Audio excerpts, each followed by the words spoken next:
So I will be presenting today on gender equality. So I will start by laying out the importance of gender equality, the impediments that gender equality faces, and I will tackle basically the cultural, social, political, and economic impediments. Then I will tackle the issue of what can be done. Of course, as you all know, there is no easy fix to this problem, but it's just food for thought. Um, sorry. So, first, what is gender equality? So, gender equality is the measurable equal representation of women and men. Gender equality does not imply that women and men are the same, but that they have equal value and should be accorded equal treatment. Gender equality is a fundamental human right that all societies should seek, but sometimes they choose not to. Advancing women empowerment is fundamental for advancing education, protecting the well-being of girls and boys, promoting healthcare, and advancing social values. And those are the backbone for decreasing violence and promoting peace and communication. And we all know how much we need to promote peace and communication in our world. Women and girls represent half of the world's population and therefore half of its potential. Gender equality comes from the Human Rights Charter that all people are born equal without any distinction or discrimination to any kind of race, color, sex, language, religion, birth, or other status. Therefore, gender equality is essential to achieving peaceful societies with full human potential and sustainable development. It has been shown that empowering women spurs productivity and economic growth. It is an essential component of social development, and it is one of the indicators of the level of development in a country. Unfortunately, there is still a long way to achieve gender equality. This is true not just in underdeveloped countries, but also in developed countries, of course, with varying percentages and degrees. So I will start with talking about cultural impediments. So some of the examples of the influence of culture are detailed in this slide. As you can see, girl-child marriage, for instance, has decreased, but global crises threaten to reverse the trend due to wars and economic crisis. Women shoulder most of the unpaid care and domestic work. As you can see from here, 30% of women still think that it is acceptable for a husband to beat the wife under certain circumstances. 56% of people believe that when women work, their children suffer. Only 25% of managers are women. 45% of people think that men should have more right to a job than women. So as you can see from those statistics, and the statistics are taken from the SIGI report, the Social Institutions and Gender Index for 2023, those cultural impediments, sometimes they are believed by women before they are believed by men. Most probably because it is part of their values and who they are, and it is because of the way women are raised. But those values are a barrier towards gender equality. The second impediment, I'm going to talk about the social impediments. So basically, the established set of formal and informal laws, norms, and practices that govern behavior in a society is at the heart of inequalities and inequities that women face. They fundamentally, I mean, those formal and informal laws, they dictate what women and men are allowed to do, what they are expected to do, and what they actually do. The inequalities observed and experienced by women and girls are just the tip of the iceberg. And some of those inequalities are like gender gaps in STEM, gender pay and labor gaps, lack of political representation.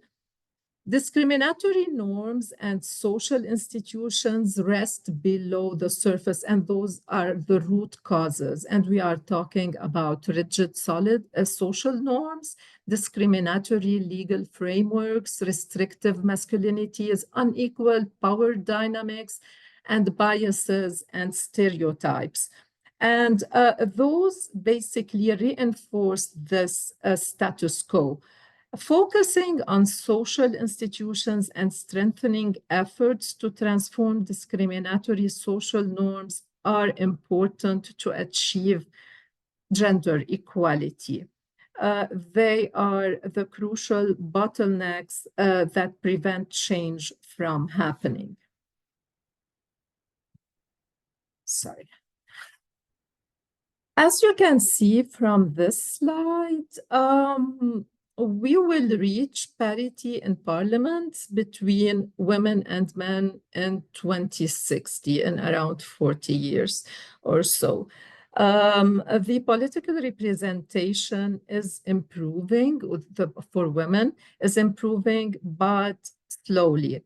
This is mainly from the beliefs societal, social beliefs and cultural beliefs.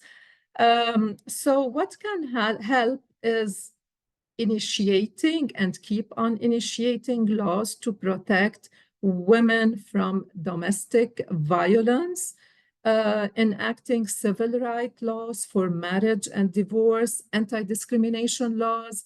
And it's very important to develop and talk and consistently and continuously talk about gender transformative policies.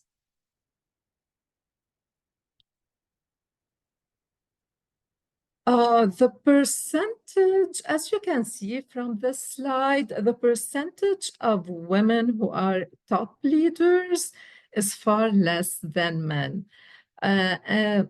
I mean, the top leaders, they're around like 30%, and it's in Southeast Asia. And the share of women in managerial positions is also around like 30% or 40 maybe, but it's definitely less than 50%, and most probably it's in the Americas, most probably it's in the USA. And I can talk from my personal experience here.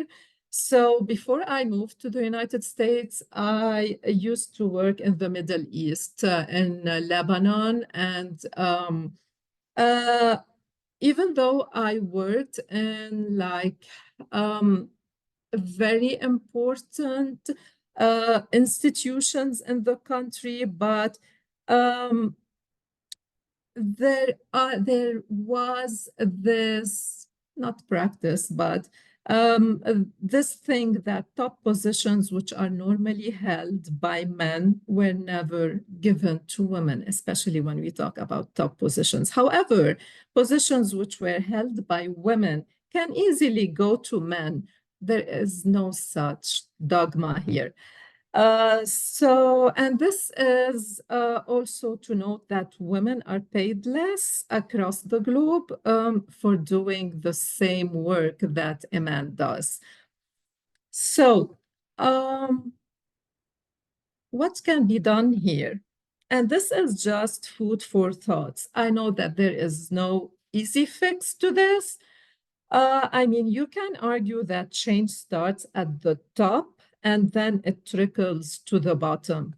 But I think that it is hard to wait for change to happen at the top since, I mean, um, lawmakers, politics, and economics is run by men across the globe.